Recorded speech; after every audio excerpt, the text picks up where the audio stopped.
Astaghfirullah. Assalamualaikum warahmatullahi wabarakatuh. Alhamdulillah wassalatu wassalamu ala Rasulillah wa ala alihi wa sahbihi wa mawalah wa la hawla wa la quwata illa billahi wa ba'du. Qala Allah azza wa jal, ya ayyuhalladzina amanu taqullaha haqqa tuqatih wa la tamutunna illa wa antum muslimun. Wa qala sallallahu alaihi wasallam, man salaka tariqan yaltamisu fihi ilma sahhalallahu bihi tariqan ilal jannah. Ma'asyiral muslimin yang dimuliakan Allah Subhanahu wa taala, alhamdulillah di siang hari ini Allah Subhanahu wa taala masih memberikan waktu kepada kita sehingga kita bisa bermajlis ilmu di siang hari ini. Dan tak lupa salawat dan salam kita haturkan kepada baginda Nabi besar Muhammad sallallahu alaihi wa ala alihi wasallam. Ma'asyiral muslimin yang dimuliakan Allah Subhanahu wa taala, pembahasan di siang hari ini kita akan membahas 5 perkara dari makhluk-makhluk yang Allah ciptakan di sorga, kemudian Allah turunkan ke dunia. Apa saja makhluk-makhluk itu? Ma'asyiral muslimin yang dimuliakan Allah Subhanahu wa taala, kita tahu bahwa sorga adalah darun a'addallahu lil muttaqin, sebuah tempat yang Allah peruntukkan bagi orang-orang yang bertakwa. Dan Allah Subhanahu wa taala ketika menggambarkan sorga,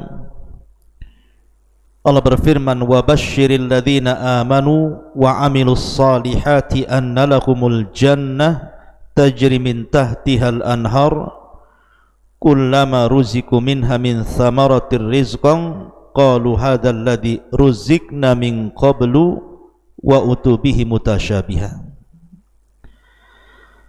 Dan berilah kabar gembira kepada orang-orang yang beriman dan juga beramal saleh, bahwa kelak bagi mereka akan disediakan sorga-sorga yang mengalir di bawahnya sungai-sungai. Setiap kali mereka diberikan rizki dari buah-buahan, maka mereka mengatakan, inilah rizki yang telah kami rasakan ketika di dunia. Dan mereka diberikan buah-buahan itu yang mirip rupanya. Artinya ada buah-buahan di dunia yang kemudian ada di sorga, sehingga orang-orang yang di sorga itu akan mengenang makanan-makanan yang pernah dimakan di dunia. Tapi tentu kata Abdullah ibn Abbas radhiyallahu anhuma, persamaan nama dunia dan sorga itu hanya pada nama saja, bukan pada hakikat. Di dunia ada kurma, di sorga ada kurma. Di dunia ada pisang, di sorga ada pisang.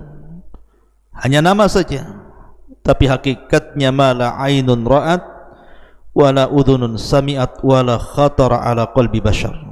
Kenikmatan sorga itu tidak bisa dilihat mata, didengar telinga, apalagi terlintas dalam pikiran kita pun tidak bisa, saking nikmatnya. Nah, di sana Nabi SAW menyebutkan ada beberapa makhluk sorga yang Allah Subhanahu wa taala turunkan ke bumi dan kita bisa saksikan makhluk itu. Apa saja? Ma'asyiral muslimin yang dimuliakan Allah Subhanahu wa taala, yang pertama disebutkan dalam hadis yang dikeluarkan oleh Imam Al-Bukhari dan juga Imam Muslim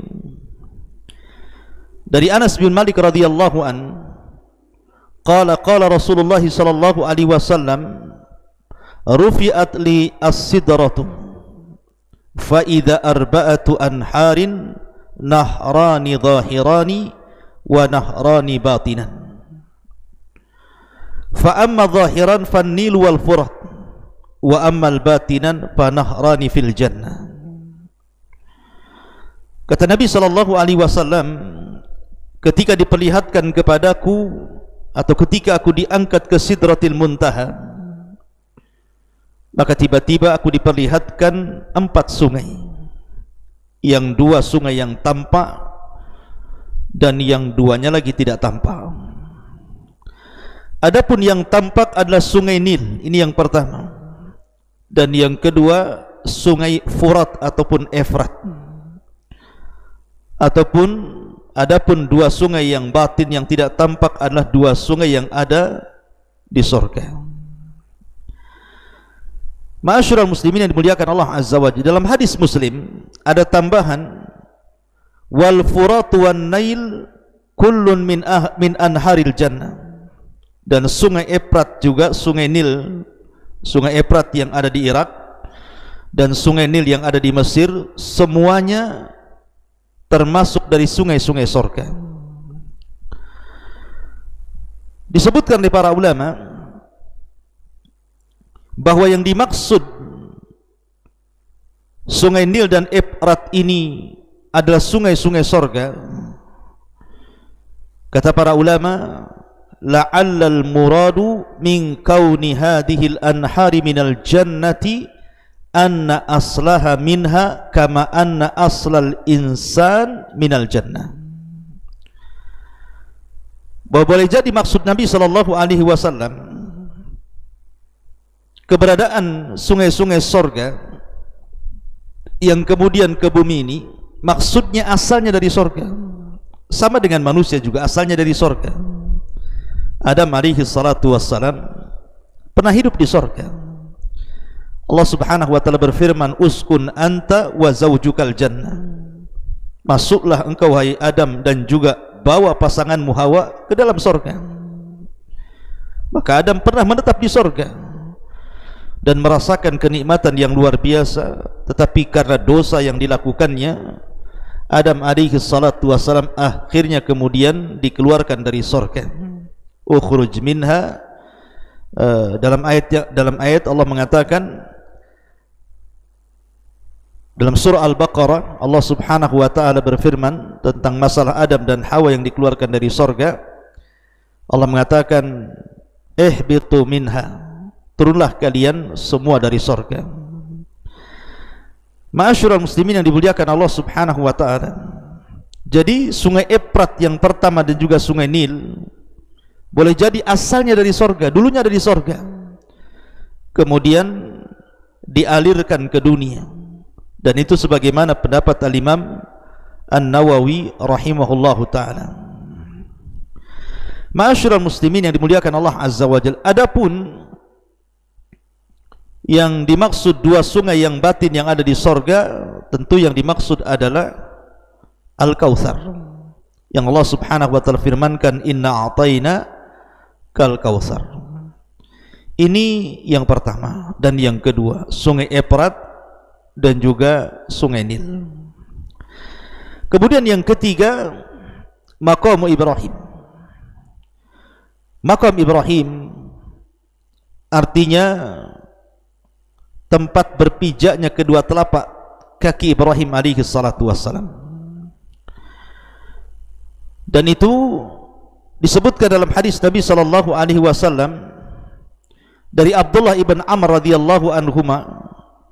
Dia mengatakan, sami'tu Rasulullah sallallahu alaihi wasallam yaqul inna ruknan wal maqama yaqutatani min yaqutil jannah.